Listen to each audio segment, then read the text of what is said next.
guys, welcome back to my channel.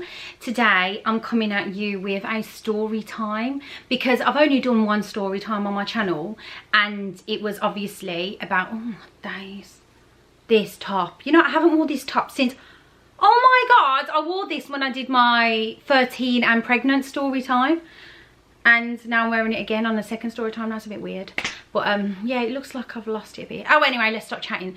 Okay, so the only story time I've done is my 13 and pregnant, and I've got so many story times, and due to all the emails I keep getting off you guys for my Agony Emma series, I've had, you know, you're quite young, you girls, who actually I've had some lads message me as well, so let's not discriminate.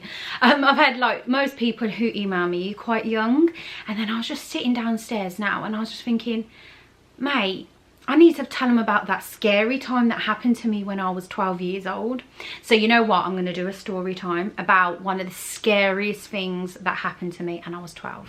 Oh no, wait, okay, and before we get started, guys, subscribe, hit that button, give a girl a support, and follow me on Instagram, Snapchat and Twitter.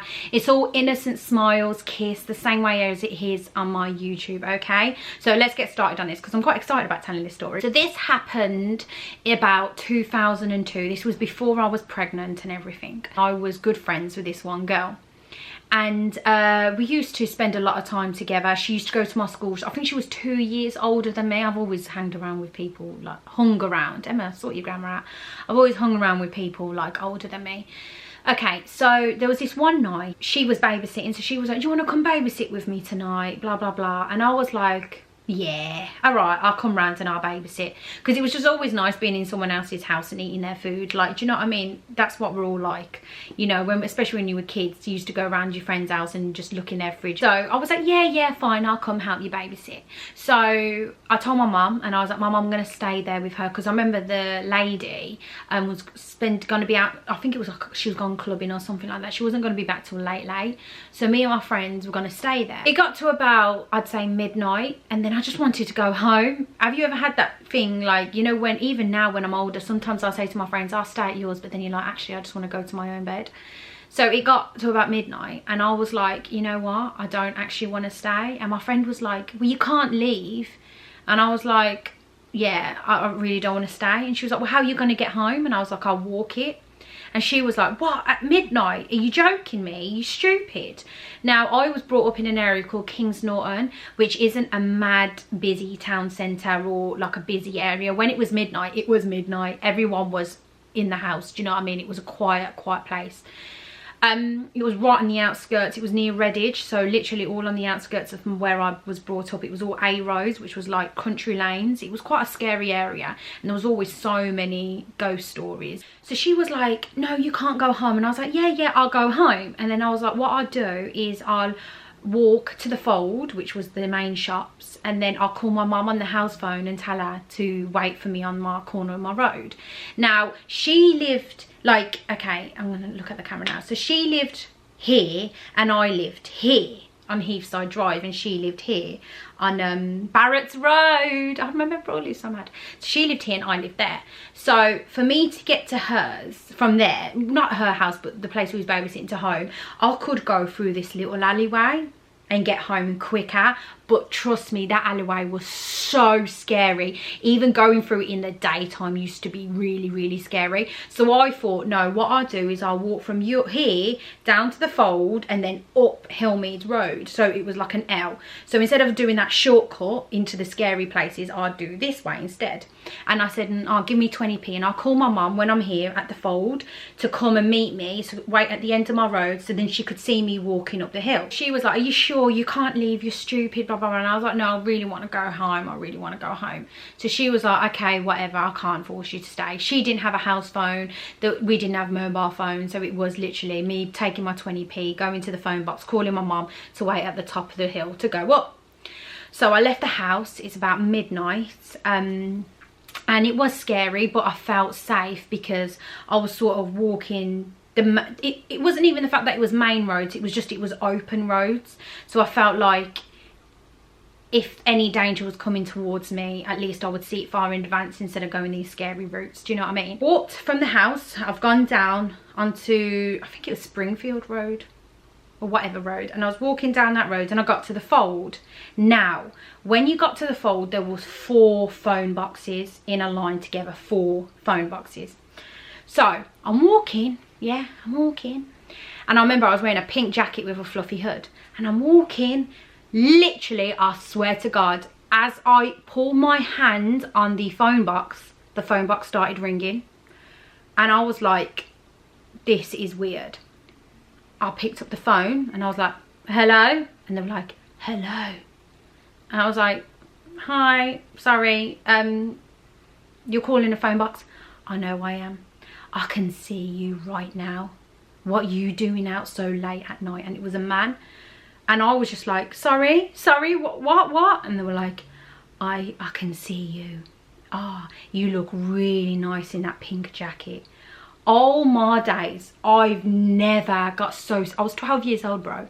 I've never got so scared. I put the phone down and then I walk out and I go into the next phone box to call the police. This was not even my mum, because I knew if I called my mum, it would take my mum a good 10 minutes to get to me. So I thought, I need to call the police. I literally, as I've come into that second phone box, it starts ringing. I pick up the phone. Don't move. I'm coming. I'm coming to see your beautiful face. I can't wait to see you. Oh, you're so pretty. Don't move. I'm coming. I'm coming there. I'm coming to you right now at the phone box. Wait at the phone box. I put the phone down, thinking I need to call the police. I lift the phone back up to call the police and he's still on the phone. I'm coming. I'm coming. Oh my days. I've never been so scared in my whole entire life.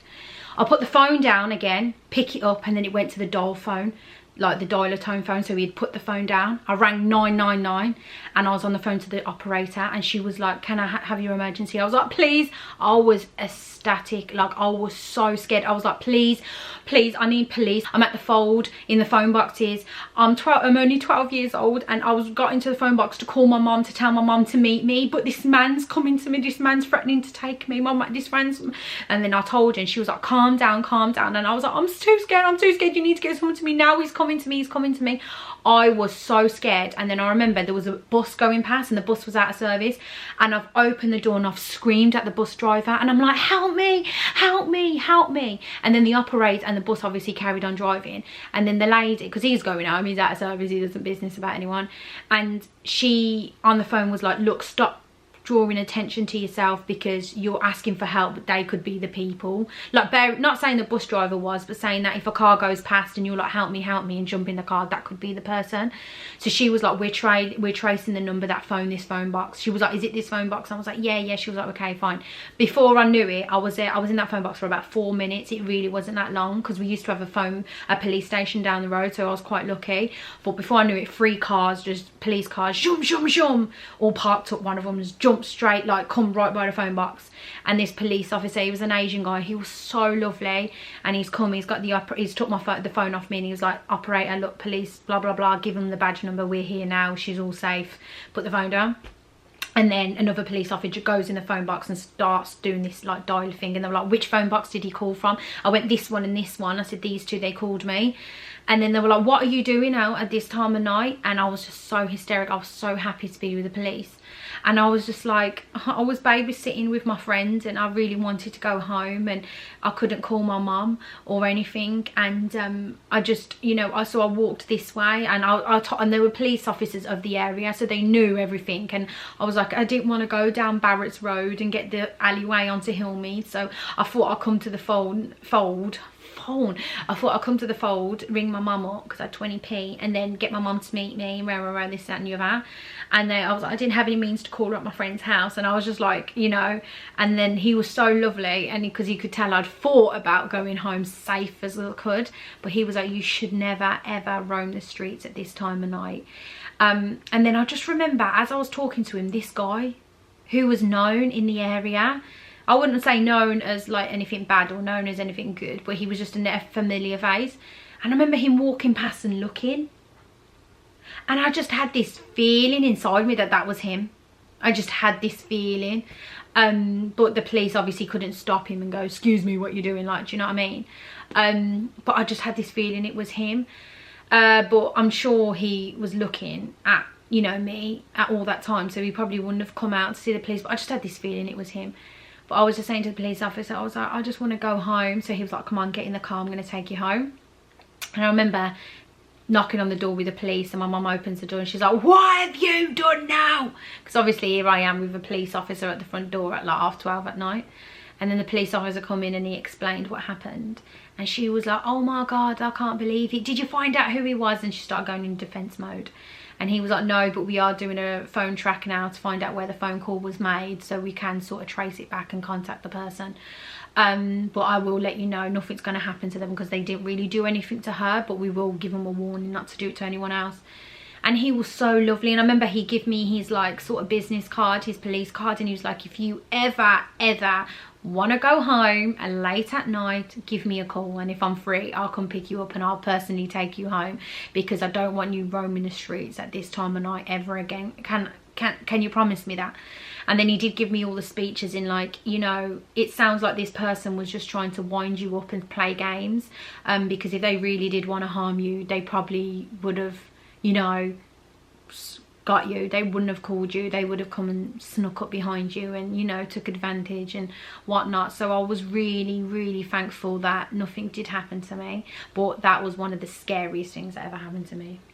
And the reason why I'm telling this story is because I don't want you youngsters to make stupid mistakes like me. You know, I tell Shan all these stories and she's like, what? Like, she's like, really, Mum? Oh my God, you're a psycho. I'd never do that. I'd never leave the house at that time of night. And I'm like, I know, I was an idiot. I thought I was a bad girl, do you know what I mean? I thought I knew the area like the back of my hand and no one was going to do nothing. But you know what, guys, don't ever take a risk on anything when it comes to your safety, because me venturing out at midnight at 12 years old was one of the most stupid and ridiculous things I could have done, and something serious could have happened to me.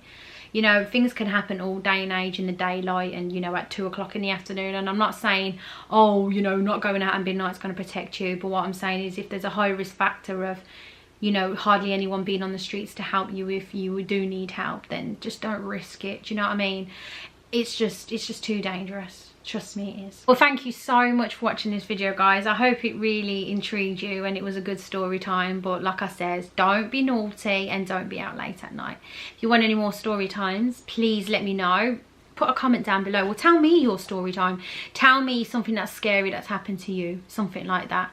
Thank you once again for watching my video, guys, and I will see you all in the next one. Mwah! I love you all. Thank you.